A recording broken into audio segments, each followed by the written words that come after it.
Hello friends, welcome to my channel Green House. और आज का हमारा जो पौधा है वो है मोगरा का पौधा, जैस्मीन का प्लांट, जिसे आप अरेबियन जैस्मीन भी कहते हैं और कई जगह पर इसे बेला भी कहा जाता है। कई सारे नामों से हम इसको बुलाते हैं और गर्मियों में इसमें काफ़ी अच्छी फ्लावरिंग होती है।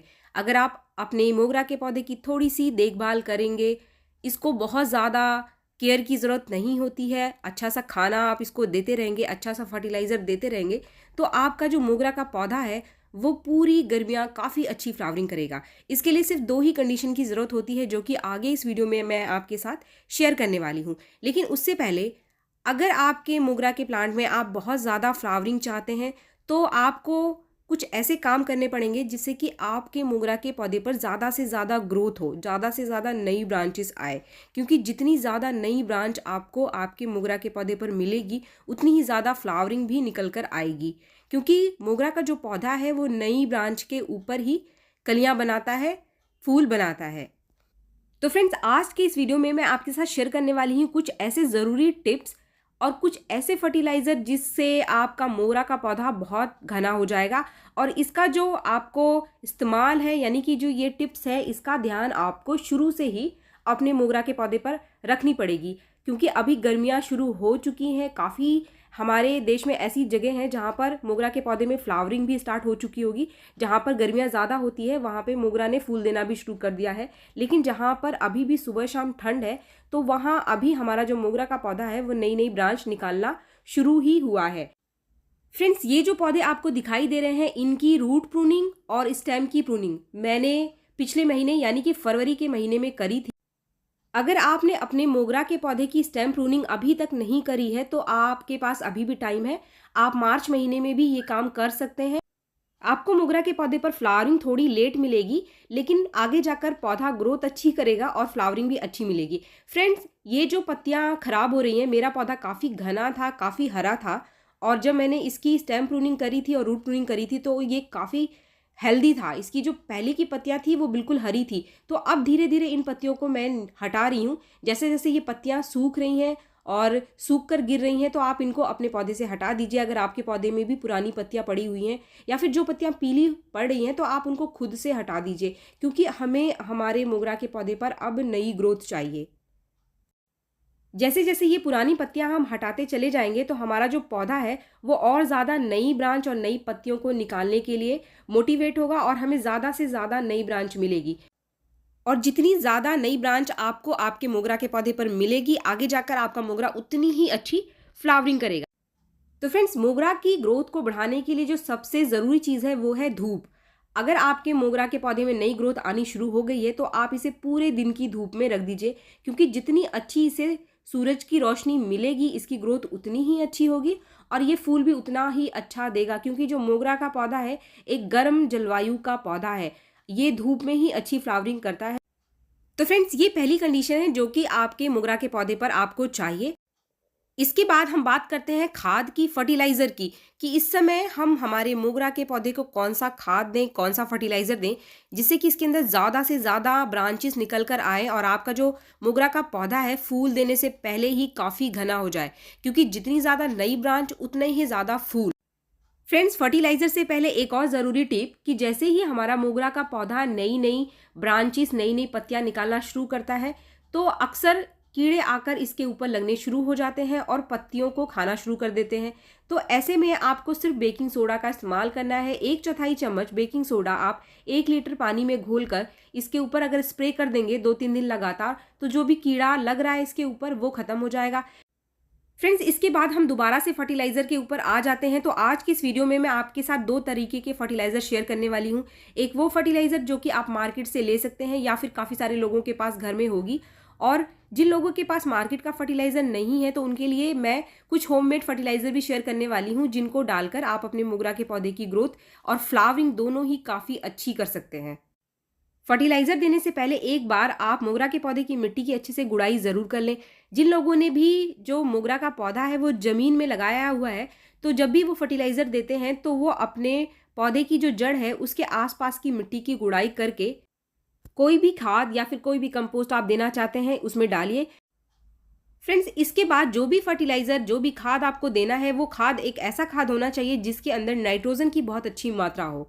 इसके लिए सबसे बढ़िया सोर्स है कंपोस्ट का, और जो गोबर की खाद है वो इसके लिए सबसे बढ़िया खाद है इस समय, इसकी ब्रांचेस की ग्रोथ को बढ़ाने के लिए, क्योंकि इसमें नाइट्रोजन की मात्रा बहुत अच्छी पाई जाती है।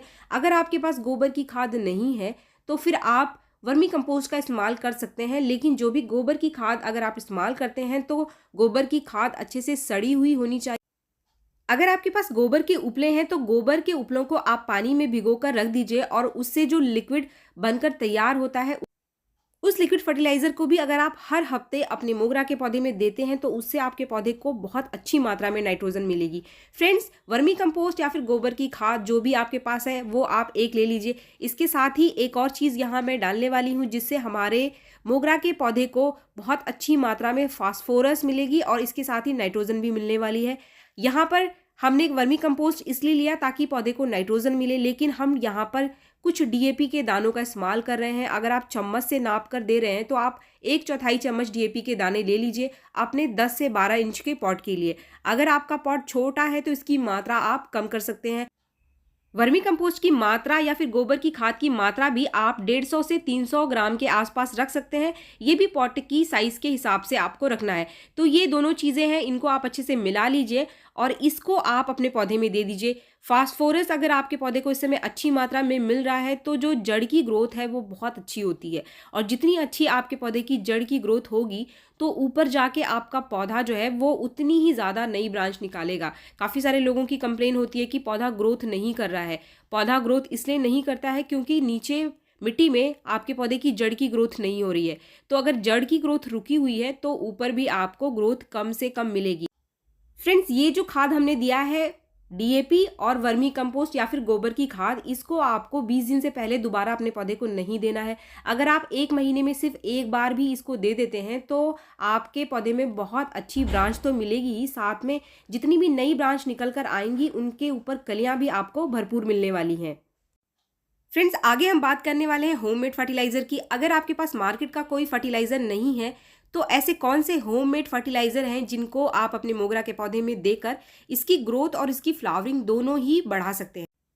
तो होममेड फर्टिलाइज़र में जो सबसे पहली चीज़ आपको इस्तेमाल करनी है वो है चाय की पत्ती। अगर आपके पास कोई भी खाद नहीं है तो आप 1 से 1.5 चम्मच चाय की पत्ती इस समय अपने मोगरा के पौधे को दे दीजिए। चाय की पत्ती में नाइट्रोजन की बहुत अच्छी मात्रा पाई जाती है, और भी कई ऐसी चीज़ें हैं जो मोगरा के पौधे को बहुत फ़ायदा पहुंचाने वाली होती हैं। अगर आपके पास चाय की पत्ती नहीं है तो यहाँ पर आप कॉफ़ी पाउडर का भी इस्तेमाल कर सकते हैं। लेकिन फ्रेंड्स, सिर्फ इस एक फर्टिलाइज़र से काम नहीं चलेगा, इसके साथ और भी खाद आपको ऐड करना पड़ेगा। ये जो लिक्विड फर्टिलाइज़र आपको दिखाई दे रहा है ये काफ़ी सारे छिलके हैं जिनको मैंने भिगोकर 1 दिन पहले ही रख दिया था। इसमें जो छिलके मैंने डाले हैं वो है केले का छिलका, संतरे का छिलका, प्याज का छिलका या फिर आलू का छिलका। ये जो छिलकों के नाम मैं आपको गिना रही हूँ, इनमें से जो भी आपको मिल जाए आपके घर के किचन से, आप उनको भिगो करके 1 दिन के लिए रख दीजिए, और जो लिक्विड फर्टिलाइज़र बन करके तैयार होता है इस फर्टिलाइज़र को आपको हर हफ्ते अपने मोगरा के पौधे को देना है, तभी आपको आपके मोगरा के पौधे पर अच्छी फ्लावरिंग मिलेगी। ज़रूरी नहीं है कि ये सारे छिलके आपको मिल जाएं।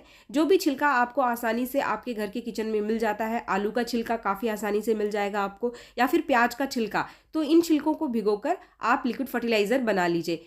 पीछे जो हमने चाय की पत्ती का इस्तेमाल हमारे पौधे के अंदर किया था उसको आपको 20 दिन से पहले फिर से आपके पौधे को नहीं देना है। 20 दिन के बाद ही आप चाय की पत्ती अपने पौधे में डालें। ये जो लिक्विड फर्टिलाइज़र है इसको आप हर हफ्ते डाल सकते हैं। इसको डालने से आपके पौधे में काफ़ी सारी चीज़ें मिल जाएंगी, जैसे कि नाइट्रोजन, पोटाशियम, फास्फोरस, इसके अलावा और भी कुछ छोटे छोटे माइक्रो न्यूट्रिएंट्स हैं जैसे कि मैग्नीशियम, आयरन। तो आपका जो पौधा है ओवरऑल काफ़ी अच्छी ग्रोथ करेगा। लेकिन ये जो खाद है इसका इस्तेमाल आपको अपने मोगरा के पौधे पर लगातार करना पड़ेगा। फ्रेंड्स, ये जो लिक्विड फर्टिलाइज़र है इसको आपको और ज़्यादा डाइल्यूट नहीं करना है, जैसा ये बना हुआ है सीधे आपको इसको पौधे में डालना है। और जब भी इस लिक्विड फर्टिलाइज़र को आप अपने मोगरा के पौधे में डालेंगे तो आप कोई भी एक्स्ट्रा पानी उसके अंदर ना दें, वरना ये जो हमने फर्टिलाइज़र डाला है वो नीचे छेद से बाहर निकल जाएगा और पूरा न्यूट्रिशन हमारे प्लांट को नहीं मिलेगा। फ्रेंड्स, अब एक एक्स्ट्रा बोनस टिप, अगर आप अपने मोगरा के पौधे की ग्रोथ को बढ़ाना चाहते हैं, क्योंकि जितनी अच्छी मोगरा की ग्रोथ उतनी अच्छी फ्लावरिंग, तो यहाँ आपको एक चीज़ का इस्तेमाल करना है और वो जो चीज़ है वो है यूरिया। यूरिया नाइट्रोजन का बहुत ही अच्छा सोर्स है। इसकी मात्रा बहुत ज़्यादा नहीं लेनी है आपको।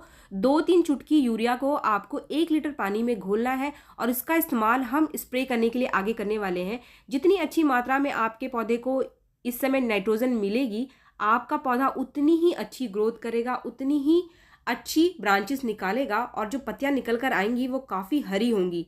तो आप देखेंगे कि कुछ ही दिन में आपका जो मोगरा का पौधा है बिल्कुल जंगल की तरह घना हो। जिन लोगों के मोगरा के पौधे की ग्रोथ बहुत कम है, जिन्होंने पिछले सीजन में मोगरा का पौधा लगाया था या फिर जो लोग नया नया मोगरा का पौधा खरीद कर ला रहे हैं और उसको वो जल्दी से जल्दी घना करना चाहते हैं, तो आप यूरिया का स्प्रे एक बार हफ्ते में अपने मोगरा के पौधे पर ज़रूर करें। लेकिन स्प्रे करने से पहले आप अपने पौधे की प्रूनिंग भी ज़रूर कर लें। अगर आपके पौधे में 1 या 2 ब्रांच है तो आप उस लंबी लंबी ब्रांच को ऊपर से थोड़ा थोड़ा काट दीजिए। लेकिन आपको मोगरा के पौधे पर यूरिया का स्प्रे तभी शुरू करना है जब उसके ऊपर नई ब्रांच आनी शुरू हो जाती है। इसका स्प्रे आपको सिर्फ हफ्ते में एक बार करना है और जब भी आप स्प्रे करेंगे तो पानी की मात्रा पहली बार में ज़्यादा रखें। कभी भी यूरिया की मात्रा आप ज़्यादा ना लें, वरना ये आपके पौधे को जला भी सकता है। अगर आप चम्मच से नाप कर इसका स्प्रे करना है आपको, तो आप 1/4 चम्मच से भी कम आपको यूरिया लेना है, जो कि आप 1 से 1.5 लीटर में घोल कर स्प्रे कर सकते हैं। तो फ्रेंड्स, आप अपने मोगरा के पौधे पर सिर्फ धूप और खाद का ध्यान रखें। आपका मोगरा का पौधा आगे जाकर काफ़ी अच्छी फ्लावरिंग करने वाला है और जो भी खाद आपको आसानी से मिल जाए, आप उसका इस्तेमाल रेगुलर अपने मोगरा के पौधे पर करें। तो आप देखेंगे कि कुछ ही दिन में आपका जो मोगरा का पौधा है वो हज़ारों नई ग्रोथ और हज़ारों कलियों और फूलों से भर जाएगा।